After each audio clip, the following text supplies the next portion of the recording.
आप लोगों को हैरानी हो जाएगी सुनकर कि जिनकी संख्या 3.5% है, उनकी 5-5 नेशनल लेवल की पार्टियां हैं। कांग्रेस, नेशनल कांग्रेस, चटर्जी, मुखर्जी, बनर्जी, गोखले, तिलक, आगरकर, ये ब्राह्मणों ने बनाई है। कितने लोगों को पता है?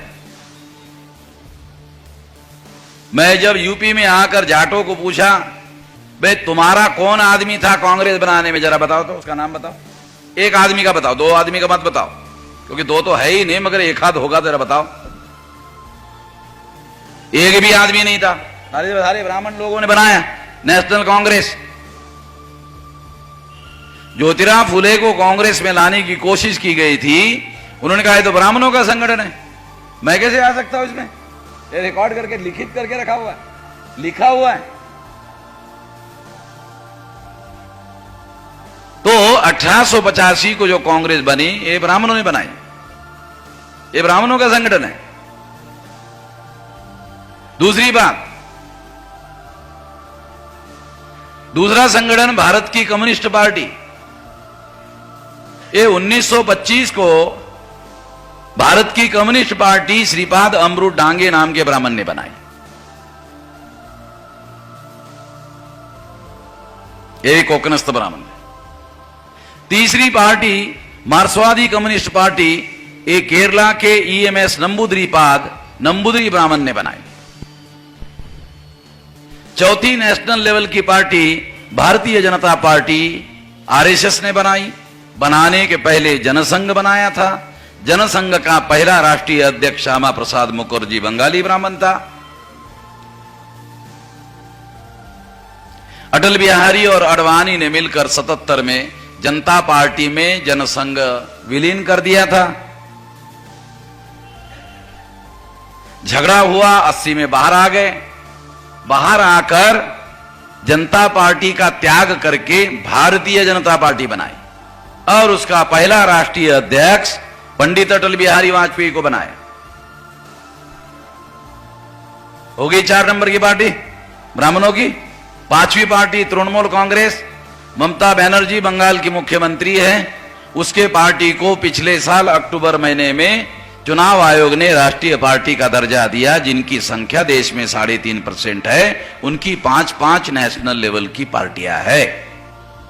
मुसलमानों की संख्या 15% है। मुसलमान मुझे बताए एक पार्टी का नाम। मुसलमानों की कौन सी नेशनल लेवल की पार्टी बताओ? मुसलमानों की संख्या 15%, ब्राह्मणों की संख्या 3.5%। 3.5 वालों की 5 नेशनल लेवल की पार्टियां, मुसलमानों की संख्या 15%, लगभग 20 करोड़। बताओ कोई सिंगल पार्टी है मुसलमानों की? अभी हमारे भाई जब मैं बोलने के लिए आया था तो उन्होंने रामनगर के बारे में कुछ बताया और कहा कि राम ने सृष्टि का निर्माण किया। मैं तो नहीं मानता। अगर राम दशरथ का बेटा है, वो इस धरती पर मां बाप से पैदा हुआ है, वो सृष्टि को पैदा कैसे कर सकता है? जो खुद मां बाप ने पैदा किया वो सृष्टि को कैसे पैदा कर सकता है? मौलाना समझ रहे क्या? जो खुद उसके मां बाप ने पैदा किया वो सृष्टि को पैदा कैसे कर सकता? हम नहीं मानते। मुसलमानों के मन में थोड़ा खौफ है, इसलिए वो गलत बातें भी बोल देते हैं ताकि ब्राह्मणों को थोड़ा खुशी हो जाए। हमें ब्राह्मणों का कोई डर नहीं लगता। हजारों साल से हमारे पुरखे लड़ रहे हैं। आप लोगों को भीमा कोरेगांव का उदाहरण देता हूं। भीमा कोरेगांव में हमारे 500 लोगों ने 28,000 ब्राह्मणों को मारा। 500 लोगों ने, दुनिया में कोई इतिहास अवेलेबल नहीं कि 500 लोगों ने 28,000 को मारा। उन लोगों का खून है मेरे शरीर में, मैं कमजोर आदमी नहीं हूं। और वो जो हमारे पुरखों के शरीर में खून दौड़ रहा था, वो उस समय जितना गर्म था, अभी हमारे ठंडा नहीं हुआ है, वो अभी भी गर्म है। लड़ाई इसीलिए सारे देश भर में हम लोग लड़ रहे हैं। और हमने कमांडो लिया। देखा कोई कमांडो है हमारे साथ? बगैर कमांडो से घूम रहा हूं सारे देश भर में, देखता हूं कौन मारता है। अरे इस देश दुनिया में आदमी आए तो मरना तय है, और कुत्ते की मौत मरने की वजह साले लड़ते लड़ते मरेंगे। जो आदमी कुत्ते की मौत मरता है, आपने कभी सुना कि कुत्ता जब मरता है तो अखबार में खबर आती है? ये फलाना कुत्ता फलाने गली में रहता था, बहुत ईमानदार था, उसी गली में पैदा हुआ, उसी गली में खाना खाता था, उसी गली में टट्टी करता था, उसी गली में मर गया, कितना महान था। ऐसी कोई खबर अखबार में आती है? तो कुत्ते की मौत मरने के लिए हम तैयार नहीं है, लड़ते लड़ते मरेंगे। अरे लड़ते लड़ते मरेंगे तो फिर खबर आएगी, और लड़ते लड़ते जो मरता है उसको लोग मरता नहीं बोलते हैं, लोग बोलते वो शहीद हो गया। चलो मेरी बात सुन लो, थोड़ा दिमाग में डाल दो। मेरी जिंदाबाद करने की उतनी जरूरत नहीं है जितनी सुनने की जरूरत है जो मैं कहना चाहता हूं। तो साथियों, हम तो इस देश में मुसावात के लिए लड़ रहे हैं, समानता के लिए लड़ रहे हैं, इंसानी न्याय के लिए लड़ रहे हैं। हम इस देश में न्याय हासिल करने की लड़ाई लड़ रहे हैं, कोई गलत लड़ाई थोड़ी लड़ रहे हैं। सारे दुनिया में लड़ाई लोग लड़ रहे हैं इंसाफ के लिए, गलत थोड़ी है। संविधान भी इस बात को मानता है कि इंसाफ के लिए लड़ना चाहिए। यूनाइटेड नेशन ऑर्गेनाइजेशन जो दुनिया का सबसे बड़ा संगठन है, वो भी कहता है इंसाफ के लिए लड़ना चाहिए। गलत काम थोड़ी कर रहे। तो ब्राह्मणों ने इस देश में ब्राह्मण राज स्थापित कर लिया। ये राज उन्होंने कानून और संविधान के विरोध में स्थापित किया। ये लोग कानून को नहीं मानते होते तो कभी दिल्ली के गद्दी पर काबिज नहीं होते। मैं तो लॉजिकल बात कह रहा हूं भाई, तर्कसंगत बात कह रहा हूं। जो लोग इस देश में ईमानदारी से यदि चुनाव होता तो 3.5% वाला ब्राह्मण ग्राम पंचायत में पंच नहीं चुनवा सकता। सरपंच कहां हो सकता है? जो लोग गांव का सरपंच नहीं बना सकते, वो देश की पंचायत का प्रधानमंत्री उन्होंने नॉमिनेट किया। ये जो नरेंद्र मोदी है, ये ब्राह्मणों का नॉमिनेटेड प्राइम मिनिस्टर है। नॉमिनेटेड प्राइम मिनिस्टर शायद आपको समझेगा नहीं, क्योंकि ये बड़ा कठिन शब्द है, अंग्रेजी का शब्द है नॉमिनेटेड प्राइम मिनिस्टर।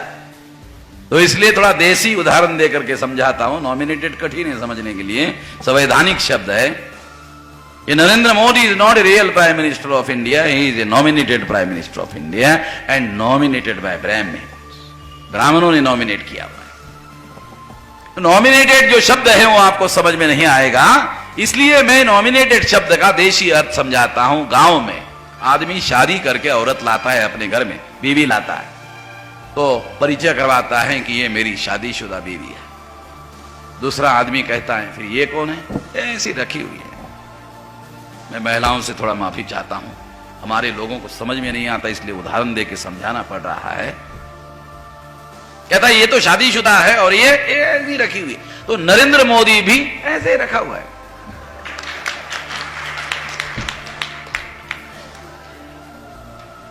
ये नरेंद्र मोदी ब्राह्मणों का ऐसे ही रखा हुआ है। तो आप लोगों ने तालियां बजाकर ये बताने का कष्ट किया कि आपको अब समझ में आ गया है। तो मेरी मजबूरी ये है कि जो अंग्रेजी शब्द मैं यूज करता हूं वो आप लोगों को समझ में नहीं आता, क्योंकि कॉन्स्टिट्यूशनल शब्द है और सवाल बोलने से ज्यादा अहम होता है समझना। बोलना उतना महत्वपूर्ण नहीं है जितना बोली हुई बात को समझना। अगर आदमी समझ गया तो वो फिर उस हिसाब से अपने जीवन में आचरण करना शुरू कर देता है। तो Narendra Modi nominated prime minister है, ब्राह्मणों के द्वारा नॉमिनेटेड प्राइम मिनिस्टर है। मैं आपको इसका एक और सबूत देना चाहता हूं। नरेंद्र मोदी जब पहली बार प्रधानमंत्री बने तो उन्होंने पहला फैसला किया। क्या फैसला किया? ये ओबीसी की जाति आधारित गिनती नहीं होगी। ओबीसी का आदमी नरेंद्र मोदी पिछड़े वर्ग का है, ओबीसी का है। उसने खुद ओबीसी के विरोध में पहला फैसला किया, ओबीसी की जाति आधारित गिनती नहीं होगी। दूसरा फैसला किया, 314 बच्चे आईएएस, आईपीएस, आईआरएस पिछड़े वर्ग के पास हुए। लाल बहादुर शास्त्री ट्रेनिंग इंस्टीट्यूट मसूरी में ट्रेनिंग लिया 2 साल का। फिर प्रधानमंत्री के पास फाइल गई पोस्टिंग देने के लिए, तो प्रधानमंत्री ने पिछड़े वर्ग के लोगों को आईएएस, आईपीएस, आईआरएस अधिकारी के तौर पर पोस्टिंग करने के बजाय वो फाइल रद्द कर दी। 314 बच्चे। तीसरा फैसला किया उन्होंने कि ओबीसी के लोगों को विकास करने के लिए बजट में एक नया पैसा नहीं दिया। विकास करना है तो बजट में पैसे की व्यवस्था करनी चाहिए ना। और नरेंद्र मोदी विकास के ऊपर भाषण करता रहता है, विकास विकास विकास विकास विकास, घंटे घंटे भाषण करता है विकास के ऊपर। अभी 15 अगस्त को लाल किले पर 1.5 घंटे बोला, यानी भाषण में विकास हो गया। पहले घंटे भर बोलता था, फिर 1.5 घंटे बोला तो भाषण में विकास हुआ। ओबीसी पिछड़े वर्ग में कोई विकास नहीं हुआ, साला पैसा ही नहीं देगा तो कहां से विकास होगा भाई? बगैर पैसे से विकास होगा? कैसे होगा? पिछड़े वर्ग के ओबीसी के बच्चों को वजीफा मिलता था। मुसलमानों को वजीफा शब्द समझ में आएगा क्योंकि उर्दू का शब्द है, क्योंकि मैं थोड़ा तमीज रखता हूं भाषा का, कौन सा शब्द हिंदी का है, कौन सा उर्दू का है, कौन सा पर्शियन है, थोड़ी तमीज रखता हूं, थोड़ा अभ्यास करता हूं, उसके आधार पर बता रहा हूं। वजीफा जो है वो हिंदी का शब्द नहीं है, उर्दू का है। स्कॉलरशिप अंग्रेजी का शब्द है। तो ये स्कॉलरशिप मिलती थी बच्चों को पिछड़े वर्ग के, ताकि गरीब जो बच्चे हैं महाविद्यालय में पढ़ाई कर सके। 4.5 साल हो गए, एक नया पैसा वजीफा नरेंद्र मोदी ने नहीं दिया। पिछड़े वर्ग का आदमी है, पिछड़े वर्ग को, अरे उसके बाप के जेब से नहीं जाएगा भाई, उसके बाप के जेब से नहीं जा रहा है। इस देश में पिछड़े वर्ग के लोग जो नमक खरीदी करते हैं, आप लोगों को थोड़ा जानकारी हो जाए इसलिए बता दो। गरीब से गरीब आदमी, डॉक्टर ने टाटा को टेस्ट किया, बिरला को टेस्ट किया, अंबानी को टेस्ट किया, और डॉक्टर ने टाटा, बिरला, अंबानी को कहा नमक थोड़ा कम खाना, नमक थोड़ा कम खाना है। गरीब थोड़ी है हम लोग, नमक कम खाने के लिए बोल रहे हो। हम पैसे वाले लोग हैं, क्यों कह रहे हो नमक कम खाने के लिए? नहीं नहीं, गरीबी अमीरी का मामला नहीं है। एक नमक ज्यादा खाने से ब्लड प्रेशर बढ़ जाता है, इसलिए कह रहे हैं नमक कम खाना। गरीब आदमी, उसको सब्जी अगर खाने में नहीं मिलती है तो रोटी वो नमक के साथ खाता है। वो ज्यादा नमक खाता है गरीब आदमी। जब वो ज्यादा नमक खाता है तो ज्यादा नमक खरीदना पड़ता है। ज्यादा नमक खरीदना पड़ता है तो उसके ऊपर 2 प्रकार का टैक्स होता है, सेल टैक्स, प्रोडक्शन टैक्स होगा। तो हर आदमी, गरीब से गरीब आदमी नमक खरीदता है तो गरीब से गरीब आदमी टैक्स देता है। आप लोगों को टैक्स समझ में नहीं आता होगा। टैक्स जो है गरीब से गरीब आदमी भी टैक्स देता है, और जितना गरीब से गरीब आदमी देश में टैक्स देता है और सरकार के तिजोरी में पैसा जमा होता है, अरे वो पैसा तो कम से कम पिछड़े वर्ग को दो जितना हम आपको दे रहे हैं। हम ये नहीं बोल रहे टाटा, बिरला, अंबानी जो टैक्स दे रहा है उसका पैसा हमको दो। तो ये 2-4 उदाहरण मैंने इसलिए आपको दिए ताकि आपको पता चले कि पिछड़े वर्ग का प्रधानमंत्री होने के बावजूद पिछड़े वर्ग के विरोध में फैसले कर रहा है, ये स्वाभाविक नहीं माना जाता। पिछड़े वर्ग का ही आदमी पिछड़े वर्ग के ही विरोध में फैसले कर रहा है, ये नेचुरल नहीं माना जाता, स्वाभाविक नहीं माना जा सकता। फिर भी वो कर रहा है, ऐसे दिखाई दे रहा है। मैं इसे सच्चाई नहीं मानता हूं। फिर सच्चाई क्या हो सकती है, तो आपको सच्चाई समझाने के लिए उदाहरण देता हूं। हेलो, हाँ, ये हो गई हो। हेलो, तो हमारे लोगों को मैं सलाह देते रहता हूं कि हमारे कार्यक्रमों में 2 माइक रखा करो, एक बिजली के ऊपर रखा करो और एक बैटरी के ऊपर रखा करो। जनरेटर की भी जरूरत नहीं है। मैं देहाती आदमी हूं, देहात में बिजली नहीं हुआ करती थी, तो हम बचपन में इलेक्शन में प्रचार करने के लिए जाते थे तो गाड़ी में, बैलगाड़ी में बैटरी रखते थे और बैटरी के ऊपर लाउड स्पीकर चलाते थे और अनाउंसमेंट करते थे। तो हमारा देहाती समझदारी के आधार पर मैं लोगों को बोलता रहता हूं कि 2 माइक रखा करो, एक माइक बिजली के ऊपर, एक माइक बैटरी के ऊपर। तो एक माइक बिजली अगर चला गया तो बैटरी वाला चालू ही रहेगा, पता भी नहीं चलेगा बिजली कब आई और कब गई। क्योंकि होशियारी से जब तक आदमी काम नहीं करेगा, those who provide a better guts and better brain, they will be success। कोई भी आदमी सफल नहीं होने वाला, जो बेहतर बुद्धि प्रदर्शित कर सके वो आदमी सफल हो सकता है। तो इसलिए साथियों, मैं आपको ये बात समझाने का प्रयास कर रहा हूं कि पिछड़े वर्ग का आदमी प्रधानमंत्री होने के बावजूद भी पिछड़े वर्ग के विरोध में फैसले कर रहा है, स्वाभाविक नहीं है। इसलिए उदाहरण देकर यह बात समझाना चाहता हूं कि गधे से गधा आदमी ढूंढ लो, वैसे होता नहीं है। एग्जाम्पल के तौर पर बोला, गधे से गधा आदमी ढूंढ लो, उसके हाथ में कुल्हाड़ी दे दो और उसको बोलो कि तुम्हारे हाथ से तुम्हारे बायां पैर काट दो, तो वो जो गधे से गधा आदमी है वो क्या बोलेगा? बोलेगा गधा जरूर हो, इतना गधा नहीं, गधा जरूर हो, इतना गधा नहीं हो कि अपने हाथ से अपना पैर काट दो। अगर गधे से गधे आदमी को इतनी समझदारी आ सकती है तो नरेंद्र मोदी को समझदारी नहीं है, ऐसे कैसे कहा सकता?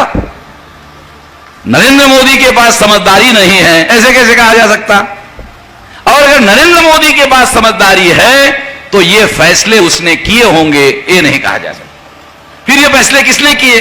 तो पर्दे के पीछे वास्तविक सत्ता ब्राह्मणों के हाथ में,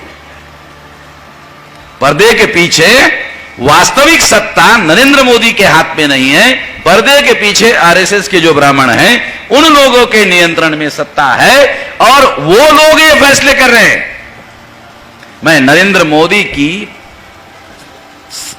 मोदी का समर्थन करने के लिए नहीं कह रहा हूं, नरेंद्र मोदी को किस तरह से प्रधानमंत्री बना के रखा है समझाने के लिए बता रहा हूं आप लोगों को।